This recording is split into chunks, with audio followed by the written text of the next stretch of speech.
د کونړ نورستان سړک د 2.5 کیلومتره مسیر د اسفالټ یا قیر اچونې چارې د یو لړ مراسمو په ترڅ کې پیل شوې. دا سړک ټول ټال 130 کیلومتره اوږدوالی لري چې د قیر اچونې چارې په 3 لاټونو ویشل شوي او د 2 لاټونو اوږدوالی 2.5 کیلومتره ښودل شوی دی. چارواکي وایي روانې چارې به په اساسي ډول مخته ولاړې شي او له دې سره ترخوایي هڅه دا ده چې د ژمي موسم څخه مخکې د یادې لارې ټول کارونه تمام کړي. د نورستان والي په همدې اړه جوړو شوو مراسمو کې ویلي د شرقي نورستان سړک چې د په خبره 80 کیلومتره اوږدوالی لري د جوړولو لپاره یې ټول کوښښونه پیل شوي دي. په 6 میاشتو کې به انشاءالله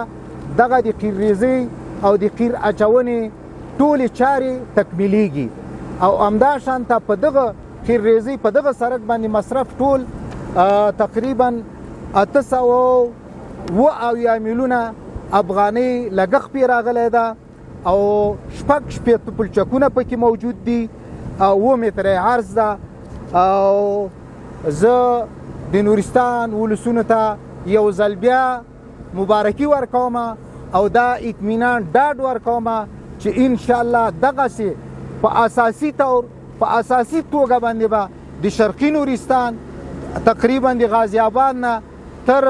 کمو پورې کامدیشه پورې هغه سړک 80 کیلومتره ده هغه به انشاءالله اساسي جوړیږي. د کونړ نورستان سړک د وخت د حکومتونو د ژمنو سره لا هم په خپل پخواني حالت کې وو او د جوړولو لپاره هیڅ څرګند ګام نه و اخیستل شوی. د اسلامي امارت له لوري د یادې لارې د جوړولو هڅې د ځایي مشرانو له لوري ستایل شوي او د نورستان قومي مخاور وایي د دې سړک جوړولو سره به یې ګڼې ستونزې حل شي. دغه سړک په جوړېدو سره به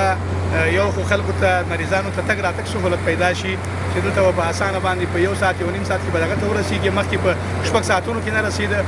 نور به دلته خوراکي توکي په ارزانه دلته راورسېږي. په څنګ کې تعمیراتي توکي چې کوم سامان دی سیخ دی سیمنټ دی او نور شیان دي هغه به د مخکې نه په ډېره ارزانه کچه حتی خښتې به مخکې په ډېر قیمت تمامېدل دلته به ډېر په ارزانه راورسېږي او خلکو ته به د ژوند په ټولو چارو کې سهولت وربرخه شي. ډېر خوشحاله یو تر دې پورې تر دې تاریخه پورې موږ کړېدلی یو خام سړکونه وو او ګاډې به بندېدلې چقړې وي واورې وي نو د قیر سره به موږ دپاره به انشاءالله ډېر سهولت وي مریضانو دپاره خاص کر هغه خلک چې د سړک د قیر کېدو ارمانونه وو هغه هم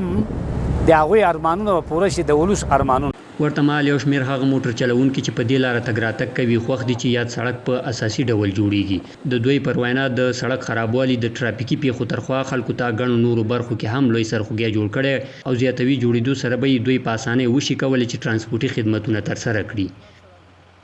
دا لار چې جوړه شي زموږ دپاره ښه سهولت دی والله دې ښه جوړه کړي. موږ غریبي کوو خو څه نه پاتې کېږي په دې کې